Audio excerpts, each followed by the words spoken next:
You listened to him on the KVJ show for years. Every time he tried to talk sports, he'd get shut down. After years of begging, we finally gave in. Brought to you by Bremen Motor Cars and by Wellington Anti-Aging. It's Kevin's Other Show on 640 The Hurricane. Yeah, what's up? Happy Friday. Welcome to Kevin's Other Show here. Got Diener sitting in with me today. How's it going, man? Good, dude. It's Friday. Yeah. It's all good. All good. Got some football on deck here.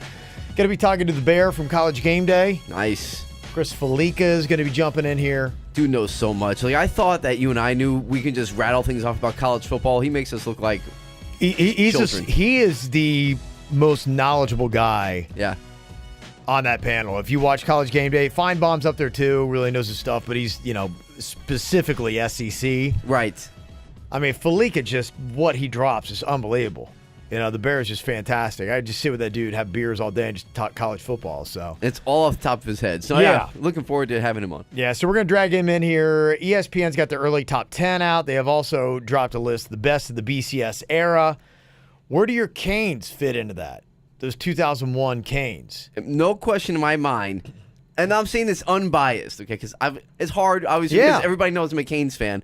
But as an unbiased college football watcher, they should be number one. That 2001 national championship. I'm not going to argue with you. In fact, I'll tell you the team that my Ohio State Buckeyes beat Right.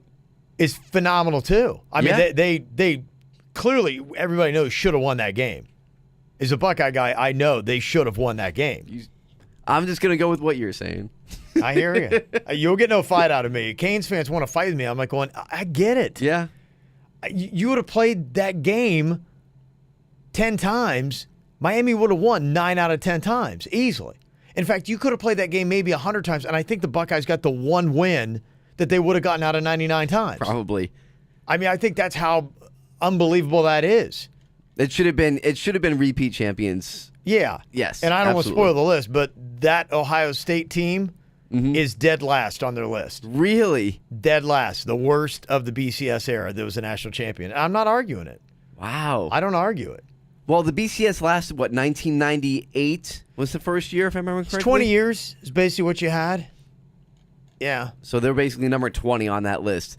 And I'm just thinking about, in my head, okay, so we can go back, and I don't know the list. I'm just saying that Miami should be number one, that 2001 team. Right. So, you think back Oklahoma, in 99, I think it was. Yeah, you got some Bama teams. You got some Gator teams that are Yeah. in there. You got some Canes teams that are in there. So, yeah, I don't want to ruin it. We'll get Felica's, take on that. The Bears going to join us. We'll jump into that.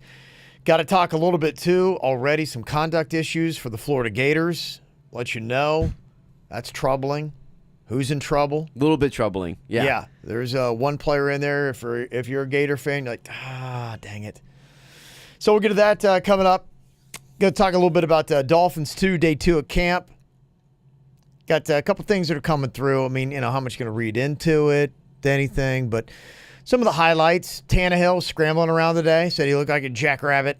He's out there looking good. Just bung, bung, bung, Is there any better description you can give to an athlete than when you say that they look like a jackrabbit? Like a jackrabbit. I mean, honestly, is there anything better in your mind that you could think of for someone to say, oh, he looked like a jackrabbit out there today? Because it just... He's all over it. Right. It's all over. It looks fine.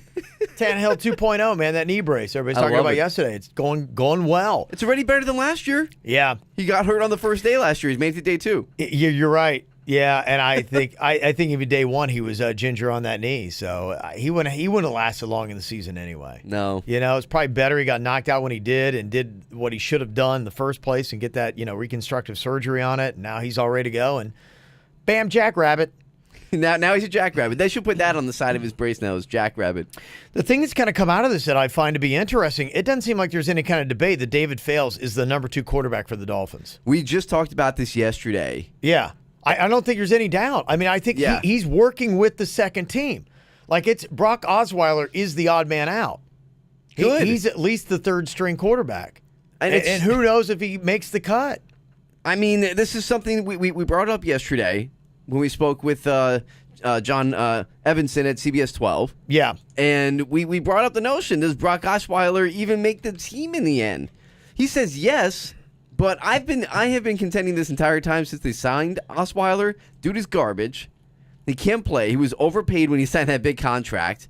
And I mean, for some reason, he had that one good year, and now he's just complete trash. And I've actually heard good things about Fales. Yeah. So he should be the backup. And keep in mind, they got Bryce Petty in there that had a pretty good college oh my gosh, career. You're right. So Bryce Petty's in the mix. Wow. For the Dolphins. So, yeah, I mean, if you're Osweiler, yeah, I would say he might be the odd man out. Man, you're right. I forgot about. Can you imagine if Bryce Petty beats out Brock Osweiler? Possibly a better upside. I mean, they've got to be eyeballing that right now, saying, okay, we got Brock Osweiler. Day one, yesterday we heard was bad. Now, today, apparently Brock Osweiler has redeemed himself from the 2 interception performance that he had yesterday. Okay. He had a couple of deep passes today he connected on. Would have gone for 80 or 90 yards. So they said Osweiler looked good. He's possibly feeling the heat. But, yeah, I think if, you're Gase, you're looking at that saying, and I think Gase has some kind of loyalty to Osweiler. And that's what I don't like, because the last time Gase had a There's loyalty... I think there's a bias. Yeah. And the last time we saw that was last season, where he had that bias and that loyalty towards Jay Cutler, and look how that all worked out for us. So Wasn't lovely. No, not really. But watch that. I think that's interesting. The quarterback battle. Who's going to get cut? I think somebody's probably going to get cut, right? How many do you want to keep on your roster? It's usually 3. Yeah. It's no more than 3. So I would say Fales looks like he's in. It might be between Petty, young dude, and Osweiler, who's really got to start doing something at this point in his career. I mean, he is working with the third team as of today, correct? Osweiler? Yeah. He was working with third team. Mm-hmm. Yeah. Okay. Yeah. Just saying. Albert Wilson had a good day today, at least 3 catches today. They would have produced some major gains, including a 30-yard reception from David Fales out there slinging the rock, looking good. Down today, FAU former kicker Greg Joseph, the rookie, apparently he did not look good today. He missed 3 of 6 field goals that he attempted, a 34-yarder, 44-yarder, and a 52-yarder. Come on. And Jason Sanders, who the Dolphins selected in the 7th round of the 2017 draft, went 6 for 6. So not looking great for the former FAU kicker, at least today. Early in camp still, I get it. Dolphins have had kicker issues for some reason over the past 5 years. Yeah. Really strange. They haven't. I mean, when was their last real solid kicker that they had that you felt really good about? I mean, I'm going to get killed for saying this, but Dan Carpenter was actually really good for a while. I was going to say, I don't argue with that. He got hate, but I mean, he was solid for years. He was, and then he just had that one bad season, or really like half a season, where he couldn't make a kick, and then he got shipped off to Buffalo, and he was decent for Buffalo after that. So that happens with kickers sometimes. They can't get out of their head. Jarvis Landry's trying to make us believe that he's been shipped off to the greatest team ever. I love this. I don't think he looked at the record of the Browns last year, because he is saying that he believes, from what he sees with the offense right now, the Browns have the potential to win the Super Bowl and hang 40 points on all their opponents. He's got the gall of this man to come out and say something like this. You got Tyrod Taylor throwing you the ball. Okay, decent, but 40 points? So what he's saying is that their team is as good as the greatest show on turf, St. Louis Rams. Yeah. Basically what he's saying. That's what he's saying right now, and you still got Gordon, who, where's his head? What's he doing? We don't know. When's he getting to camp? Yeah, we still don't know that answer. I mean, you're banking on that. Des Bryant hasn't been signed yet. I know they were looking at him, but, I mean, yeah, he can help improve that offense, but they're not scoring. They'd be lucky to score 20 points a game, Jarvis Landry. Do you know who the running back? I don't even know who the running back is. Who the Browns have at running back? Isaiah Crowell? Okay, all right. I believe. Oh, you know what? Duke Johnson is there. So he was actually splitting time with Isaiah Crowell last season. Okay. I just, fantasy football, so these names stick in my mind. Yeah, okay. Duke Johnson, a Hurricane guy. He's there. 1,000-yard rusher? For the Hurricanes. That's what I'm talking about, Dean. That don't matter anymore. What was the last 1,000-yard rusher for Cleveland? Jim Brown? I mean, I don't know. It's been a while. Yeah, the last great Browns running back. I don't know. Who pays attention to the Browns, though? Trent Richardson? Yeah. No. No, thanks. Nobody's going no. No. Let's see. Coming up here in just a couple minutes, going to be delving a little bit into some football stuff. We're going to go ahead and jump on some of the Gator stuff for you, let you know what is going on with Florida already. You don't want to hear about this. I mean, it's already some problems. It's always Florida. Why? Why is it always the Gators? I don't know. And honestly, it's odd because you can swap out Urban Meyer for Dan Mullen, you still got the same issues. Amazing. And remember, what was it last year? I remember that because I went to the Gators' first game last year against Michigan. And I remember that they had, I think, 6 guys suspended, including their top wide receiver. That's right. There was some type of off-the-field issue during the offseason. Michigan made them look silly. That's right. They whooped them pretty good. Yeah, things did not start well for them. Gosh, are you going to see a repeat of that? Canes or the Gators starting off the way you don't want. So we'll get to that coming up here in a couple of minutes. And the Bear from College Game Day going to be joining us in just a bit. Be part of the show on Twitter at 640 The Hurricane, hashtag Kevin's Other Show.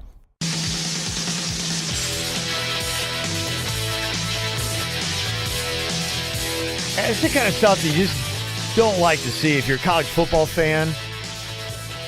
You get through your media days and you just kind of hold your breath, hoping that none of these players do anything stupid right at the end. Because you're getting close enough to the season now that, okay, you're going to look at suspensions. You're going to have problems. Mm-hmm. And also just going into camp, you're going to have headaches, confusion. You're going to have distractions. And you don't want that. I mean, you're just, a week away, basically, for a lot of these teams that are going to be starting camp. I think the Buckeyes start a week from today. Yeah, that sounds right. That's the only one that I really, imagine they're probably all going to be jumping in right about the same time. So this is the kind of stuff you don't want to hear, especially if you're a Gators fan and you're coming off of what they did last year where like 6 players got suspended and you had to go into that Michigan game and you didn't have anything. You're just like, oh, my gosh, really? Is it going to be happening again? I'll tell you what, I think if I'm a Gator fan, this is why I'm troubled by this. 6 Florida Gator football players have been involved in a confrontation on campus. It happened May 28th, but this is where you start hearing about them now. They're going to have to go in front of the Student Council Conduct Board. And they brandished airsoft guns, but they did that because they were getting into a little bit of a skirmish with a guy that was like a gambler, kind of like dude. They say they have a little fight, a little skirmish. They say, we're coming back strapped. So they get the airsoft guns out. They look like assault rifles. They look the same. They look like the real deal. So the people that are involved, and that's the one thing, because, you've had that too, really. That's what you want to know first off. Is this a guy we care about or not? You've got senior tight end Ciante Lewis, your top receiver again for the Gators. If you're the top receiver for the Florida Gators in the offseason, if I'm the coach, I'm putting him in bubble wrap and putting him in a closet. Yes. I'm like, you can't go out, you can't do anything. When are these guys going to get a chance to play? Every year, the Gators' top receiver, Tyree Cleveland, and now a different one this year, Tyree Cleveland's the guy in trouble now. And here's maybe where you're possibly most concerned. Incoming freshman quarterback Emory Jones. Now, he is up for the starting gig, so is this going to be a problem? I want to bring the Bear in here. Chris Felica is going to join us. I want to talk some Cane stuff. Got a whole bunch of stuff, but Bear, right now we're talking a little bit about some of the issues going on with the Florida Gators and the news that they've got 6 players that have some issues they have to go in front of the Student Conduct Board about, including their senior tight end, their top receiver, and Emory Jones, who is up for the starting gig on this. If you look at something like this and you're a big college football fan, a Gator fan, do I need to be concerned with this? Is this a distraction? And Emory Jones, who is going up against Felipe Franks for that starting gig for the Gators, does this hurt him in that competition? I think it absolutely does, and it certainly would bother me and affect me and give me hesitation on being confident early on, at least early on in the season with Florida. When we saw what happened at the start of the year last year, and that just kind of was a cloud that hung over them for almost the entire season, and really they just kind of just never got it going as a result of all the suspensions, and then just things kind of snowballed out of control. But I think the deal with Emory is a big deal because he's a guy who I think Dan Mullen really likes and would love to see him play a lot and potentially win the job. And I mean, if you're looking, depending on what happens, if there is a suspension coming for some of these guys, how many games it might be, if it gets too prolonged into the month of September, then you're looking at games at Tennessee and Mississippi State that certainly will be losable if you've got quarterback issues and you're absent a bunch of weapons on that offense. But it certainly would be something that I think a lot of people nationally and certainly in the SEC are going to be watching to see what happens over the next few weeks. I want to ask you about ESPN's release their way too early top 10. And I think the one thing you probably know is of the top 10, probably by October, 6 of these teams will be out of the top 10. Usually how it goes. That's yeah. probably the way that it goes. But you've got Alabama at number 1, Clemson, Ohio State, Oklahoma, Georgia, Wisconsin at 6. Your Canes, Diener at number 7. And Bear. Me and Bear are both Canes. Okay. Yeah. you got Washington at 8, Michigan State at 9, and West Virginia at 10. West Virginia. West Virginia 10. I haven't seen those. Wow. Yeah. I love it. We broke his own network, his countdown to him. I love it. Okay, I can tell by the Bears' reaction here, you're not buying West Virginia at 10. No. Look, Will Grier is great, and they got a ton of skill on offense. But they lost a bunch of guys on defense. They had some issues during the spring. And just some programs, I mean, kind of like NC State, like last year, all those great players on defense, and they managed an 8-4 type year. Yeah. It just seems like no matter how good and how talented West Virginia is, they're one of those teams that they're always just going to manage to screw up a game that they should win. Like they'll go to Iowa State and lose, or they'll lose at home to TCU or whomever, and they'll just find themselves 8-4. They're going to be a ton of shootouts in that conference, and wow, that's way too high for them. It's funny. That's a pretty good segue because I just been having some fun this morning on Twitter, and I just getting in advance of the AP poll coming out in a couple of weeks about how every year going back to 2002, there's been a team that's been ranked in the top 10 in the preseason that winds up unranked. And if the AP poll has West Virginia in the top 10, I think that would certainly be my candidate to fit that criteria this year. That's crazy. Well, you look at a team like West Virginia, and I put them at kind of like the second tier. And when you say, I mean, a lot of the problems, they just don't have the depth of the top-tier programs to take that kind of beating. Exactly. It's star power, but after that, they got some issues behind that. What do you think about Oklahoma? They got ESPN right now is putting Oklahoma at number 4, but you've got quarterback questions. Now, I know you've got some capable guys that are coming in there, and you lost some players. How do you feel about Oklahoma at 4?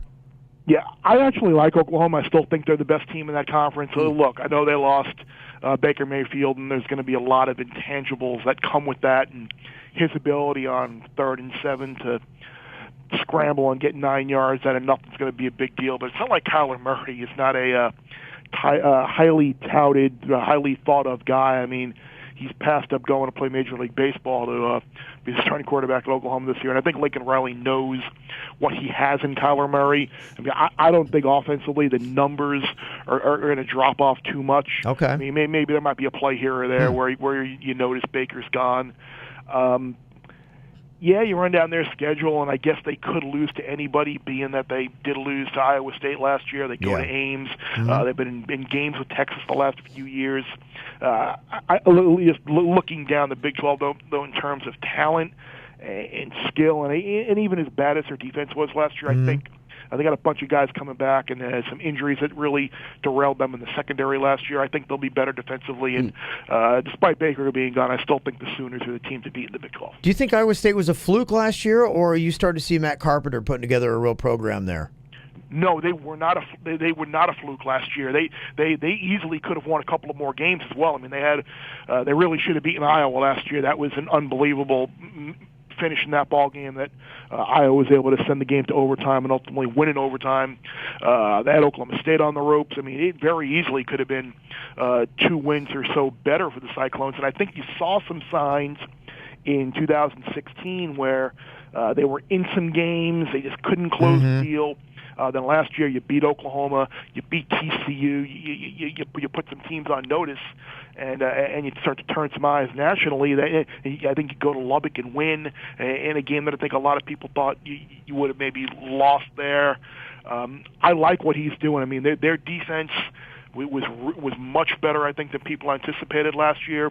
They had some quarterback issues. At some point, having to play Lanning for a while, and then Kent came in and played really well. They got a lot coming back. The question for them is going to be this year. They're not going to. While I don't think they were a fluke last year, they stuck up on people. Nobody expected it from them, and I think that's going to be something to watch this year with Iowa State. Are they able to beat teams when they cannot? When They're not going to sneak up on anybody. Yeah. Let's talk a little bit about the Big Ten here. Got Chris Felica, the Bear, on here from College Game Day. you look at this, you've got Ohio State at number 3, you got Wisconsin at number 6, you got Michigan State at number 9. Right now, that's 3 teams of the Big Ten. That's more than any other conference. Who do you like out of the Big Ten? Because you don't really see Penn State in there, and that, I think, should be scary for a lot of teams in the Big Ten because it doesn't seem like they are getting the same kind of love and talk as those other 3. You are exactly right. I mean, you look at the Big Ten East and you throw Penn State in there, you got 4 of probably the top 12 or 15 teams in the country in that side of the division. Man. I mean, you could be really good and really talented and just have 2 losses by attrition. I have a hard time thinking Ohio State isn't the best team, but the fact that they go to State College, and I've talked to a couple people about this. You look at Penn State's schedule.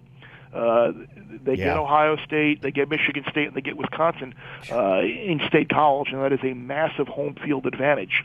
All 3. I know they lost Saquon Barkley, but if you look at what they did in the bowl game in getting Sanders involved, and they got some other highly touted guys involved, that was a great kind of sneak preview as to what you're going to see from the Penn State offense this year. So while Barkley was the number 2 pick in the draft, I don't think his loss is something that they're not going to be able to overcome. It's going to be defensively at linebacker with guys like Kabinda and Marcus Allen that they might have a little bit of trouble replacing, but they're going to be as good as they've been under James Franklin up front on both sides of the line of scrimmage. And it would not surprise me at all if they wind up beating Ohio State. Yeah.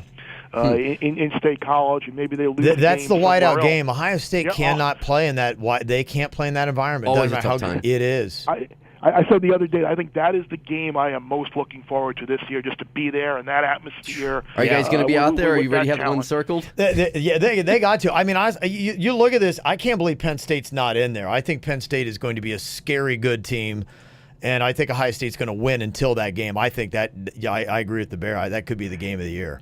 It's funny. I've gone on with Gil Alexander on VSiN a couple of times, and we've talked about they have this proposition bet over at the South Point Hotel where you can take 5 teams versus the field to win the national championship. Really? And the 5 teams obviously are Alabama, Clemson, Ohio State, Oklahoma, and Washington, the 5 favorites of the Power 5 conferences. And I think it's like minus 320 or something like that on those 5 teams, and the field is like plus 300 or whatever it might be. And I said, look, I have a hard time thinking Alabama and Clemson and even Ohio State, one of those teams won't win. But I would certainly take the field in that. And if you're looking for a price on a team to maybe hedge a little bit, Penn State, I think at like 20 or 25 to 1, whatever they might be, would be a really good option. Yeah, no, you speak of money right now, Bear. You speak of money. I love it. Yeah. Hey, Bear, want to talk a little bit, if you got a minute, can you hang on just for another segment, talk a little bit about Canes? Okay, cool thing. Yeah, absolutely.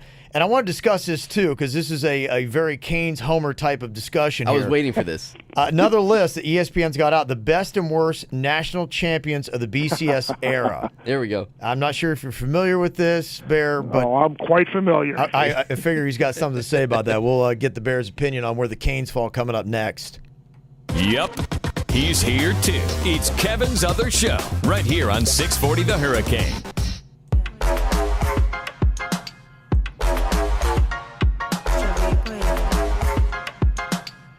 So you gotta love this weekend if you're a Canes fan. They've got a lot of really cool stuff that's going on as we get fired up for college football season. They're doing their Paradise Camp. It's going to be this weekend where they bring in all the top-notch prospects. And I don't know if some of these guys, and we got Chris Felique on here, the Bear from College Game Day, joining us. And I don't know, maybe some of these prospects don't know and these names mean nothing, but they haven't released the list of former Canes players who are going to be there this weekend for Paradise Camp. But in just the last couple years, you've had Ray Lewis, Ed Reed, Michael Irvin, Warren Sapp, Devin Hester, Jeremy Shockey, Bryant McKinney, Antrell Roll, Najee Davenport, Willis McGahee, Duke Johnson, Jonathan Vilma, Gino Torretta, Benny Blades. Pretty good list.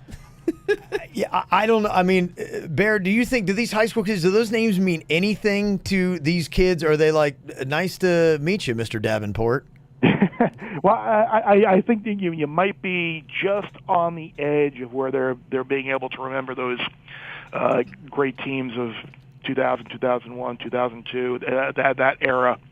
It's kind of like the old argument that people had with Notre Dame a few years back when like nobody knew anything about why do we care about Notre Dame? The players that we know from Notre Dame aren't any good. But I think the reputation of Miami and some of those 30 for 30 shows that a lot of these high school kids watched, and I think the fact that a lot of these kids' parents and fathers might have been Miami fans in that era, and they just really that could have been a natural like conversation point. So, you think Alabama's good right now? You should have seen Miami back in 2000, 2001, 2002. They were much better than Alabama. Conversations like that, and maybe cause kids to do a little bit of research, dig a little bit, and get interested in Miami. Well, I want to talk a little bit about this list that ESPN just put out, the best and worst national champions of the BCS era. I'm sure you're aware of this because the first team that jumps into my mind, that 2001 Hurricane team, and I even say, I was talking to Diener here, I'm a Buckeye fan, the 2002 team was unbelievable. I mean, as a Buckeye fan going into that game, I'm like, Ohio State stands no chance of winning. I mean, zero chance. That's what we thought. I mean, we had a science nerd that was our quarterback.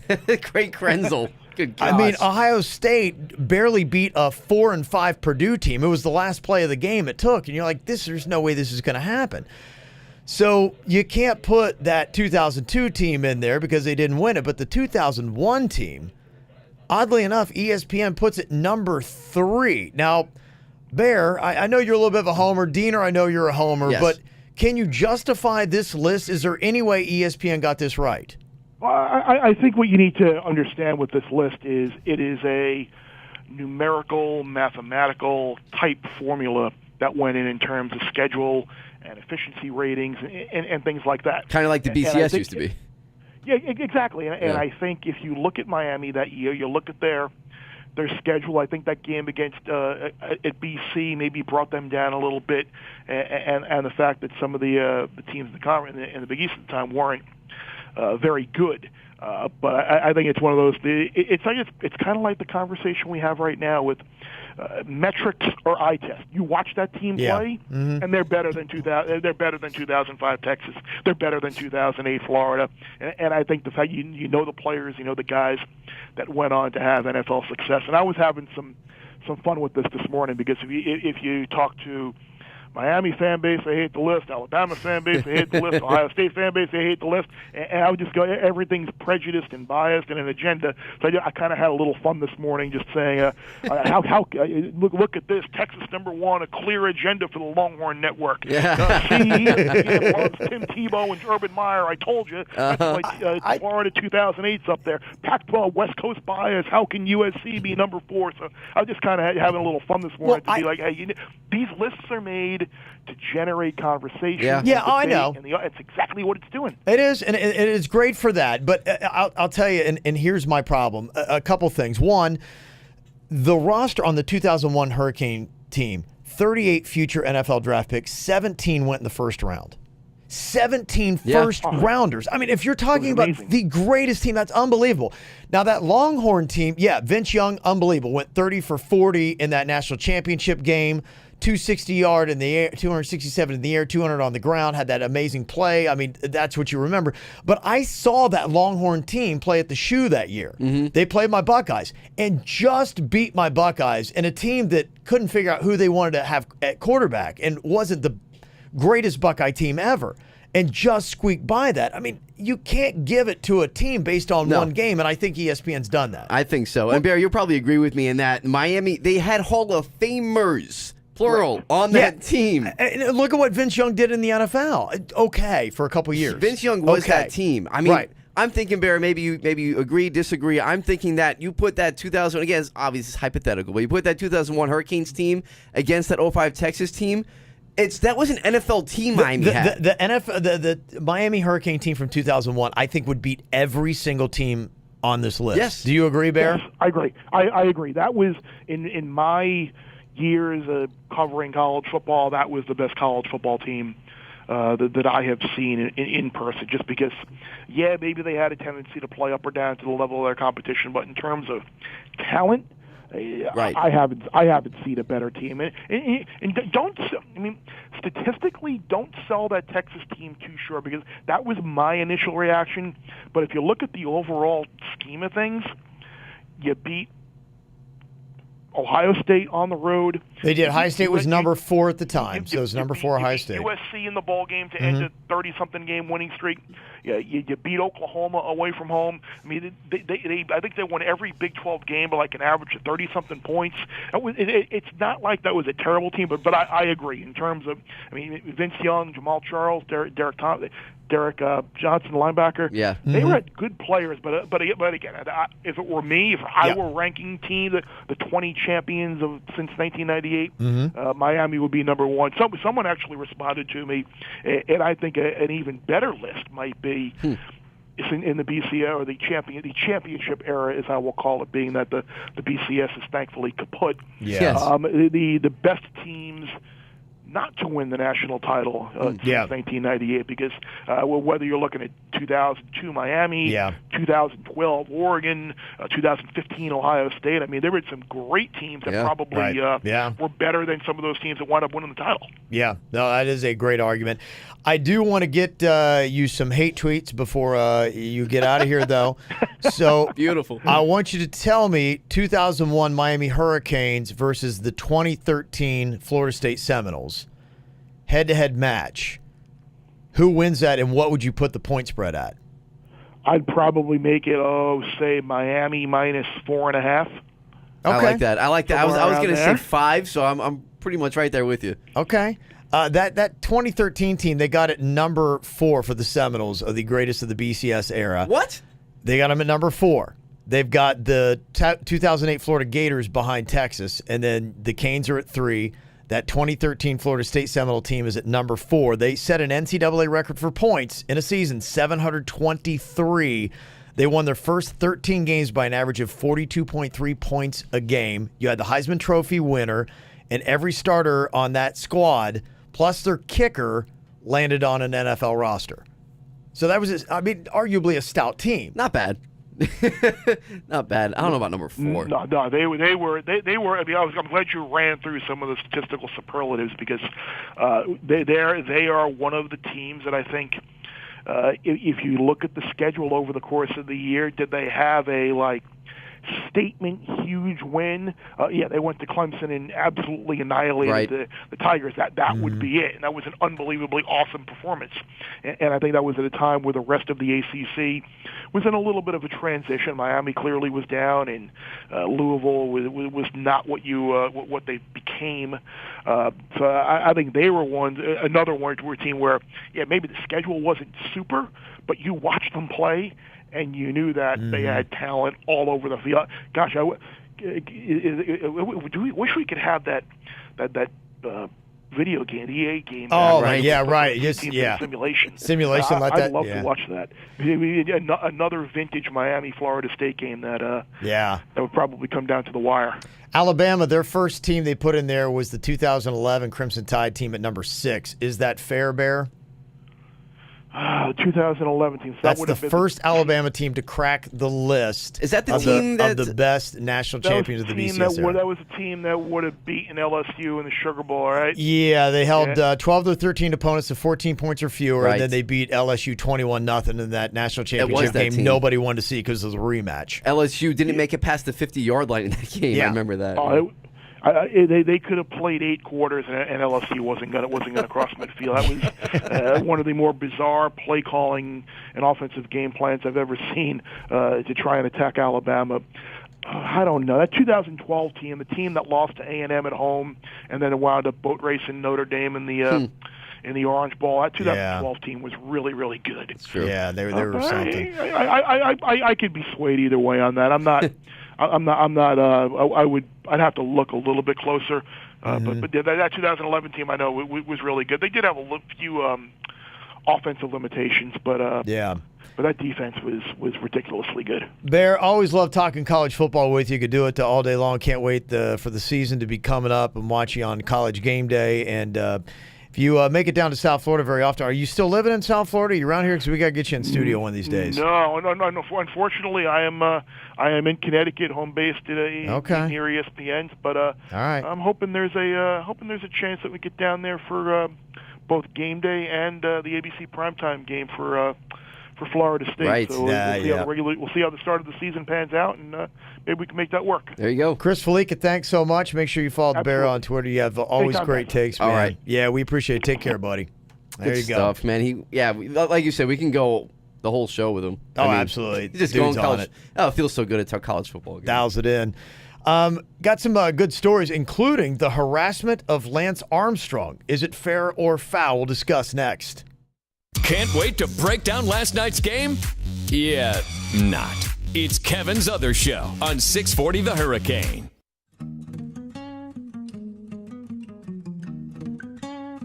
Got some pretty ridiculous stories in the news here today. I'm ready. Let's go.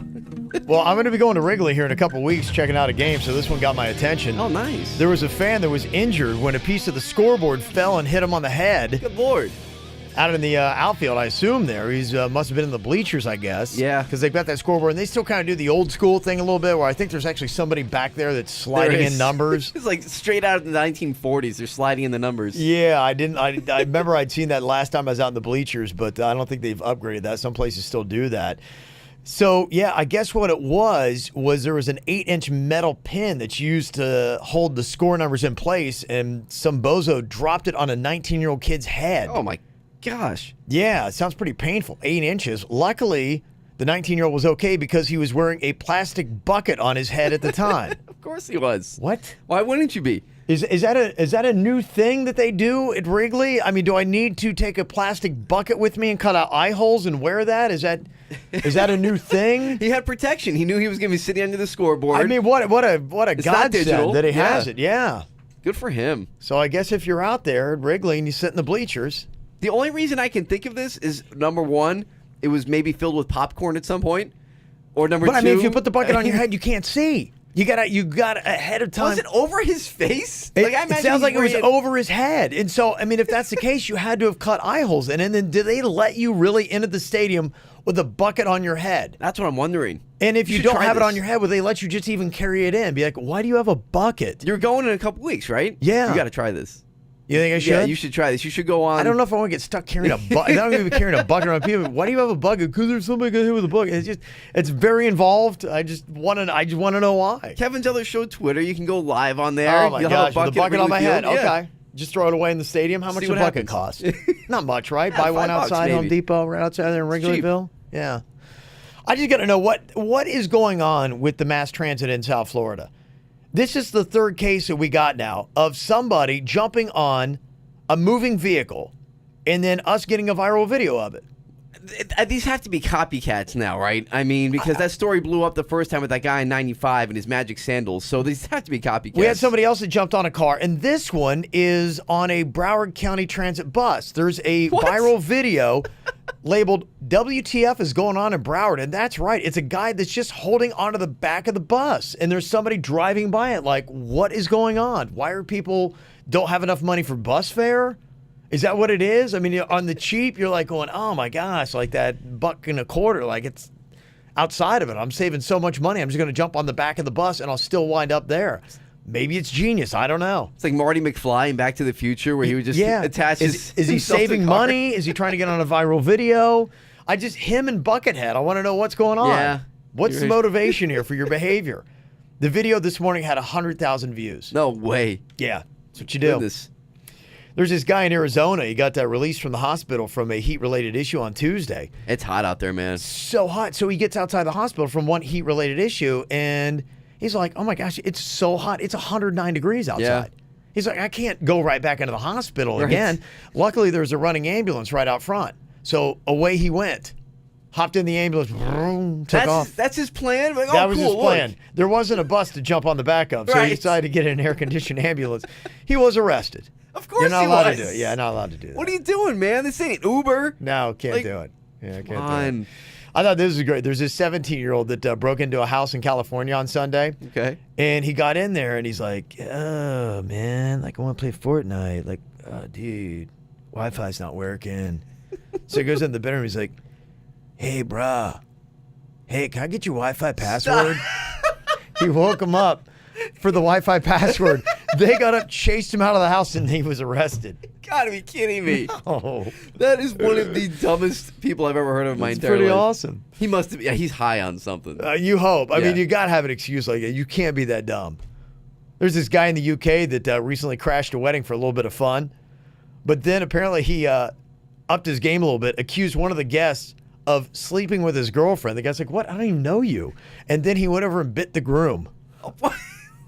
That's his finishing move. Again, yes. It's like again. Hulk Hogan's leg drop, and he's got the bite. And I love this story. There's this guy named Keith Tyson in England. He works as a topiarist, which means that he does a lot of sweet hedge designs for people. Very talented people. So to show off his work about 18 years ago, he shaped the hedges at his house to look like a sexy lady. Sure, why not? Oh, yeah, baby. I mean, if you got the talent, might as well make it whatever you want to look like, right? But apparently he had some issues because when he did the sexy lady, a bunch of people came up and started opening up her legs. Hey now.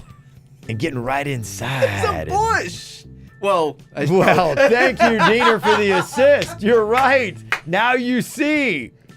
Poor choice of words. Thank you. Foliage. I'll say foliage. Here's what Mr. Keith had to say. We're climbing on top of her and pulling her legs apart. You know, it's disgusting. We appeared out about 4:30 in the morning. And there was a guy on top of her, and, you know, he was just kind of going through the motions of having sex with her. Oh, my. Oh, yeah. I mean, it makes me feel a bit sick, really, because I'm thinking, no, it's just not the way to behave, you know, in lots of ways. But I don't want them to behave like that with my privet lady, you know. She's too privet, or private, you know. Yes. She's too privet. I love how proper this guy is. He's so proper, right? He sounds like a typical British butler. Like, She's too privet. Too privet, and they're boinking his bush. Too privet. Oh, man. That's a headline for you. All right, is this fair or foul? Lance Yeah. Armstrong, likely he cheated to get all of his Tour de France. That's not cool, dude. He was stripped of all of his wins. Okay. Yeah, he's a cheater, but life should go on. Unfortunately for him, it doesn't. He was in Denver walking past a bar patio when the guys at the bar recognized him and started yelling, hey, Lance, F you, F you. That's not nice. Then everybody on the patio starts on this chant. You're Lance Armstrong. You're like, cool. Hops into an Uber. He gets away. He said in this podcast, 10 years ago, I would have wanted to fight him, but this time I didn't. I called up the bar manager, told him what happened. He's like, I'm sorry. He's like, nah, it's not about that. He said, look, here's my credit card. Pick up the tab. Just tell him, say, look, I understand. He said, look, that's the best thing I could come up with just to say to those people, look, I get it. I mean, this guy is getting nothing but hate. I mean, is it deserved? I mean, look, he was stripped of all of his awards. He's been branded a cheater for the rest of his life. Yeah. Doesn't he deserve to go on at least live a different life and try to do something and make something of himself? I mean, do we always have to, like, shove his head under the covers and fart? I mean, can't we just, let this guy up for air now? Real? Hasn't he paid the price? I think so. I mean, look, like you said, he's living now in his own, Right. In his own mistakes. He knows what he did. Everybody understands, and now he doesn't have the accolades anymore. He's looked at completely differently. You don't need to be out there cursing the guy out in a crowd chanting "F you, F you." No, come on, just stop. But I mean, that's the depressing life of Lance Armstrong. That's what it goes through. You're walking, by a bar, you get the chant, and on top of it, he's got to pop into an Uber. Right. I mean, it's what it is. Yeah. That's the life of Lance, and there's no Sheryl Crow. Right. You can't go home to Sheryl Crow anymore. That's the breaks, baby. Oh man, poor Lance. Leave Lance alone. All right, if you want to check out this show, we're on YouTube. Go to the KVJ Show. You can see right there the title, Kevin's Other Show. Look for our podcast as well. You can listen anytime on demand. And find us on Twitter. Follow along, Kevin's Other Show. You listened to him on the KVJ Show for years. Every time he tried to talk sports, he'd get shut down. After years of begging, we finally gave in. Brought to you by Wellington Anti-Aging. Low T? Go to WellingtonAntiAging.com. And by Bremen Motor Cars in West Palm Beach. A world-class experience. Shop BremenPorsche.com now. It's Kevin's Other Show on 640 The Hurricane.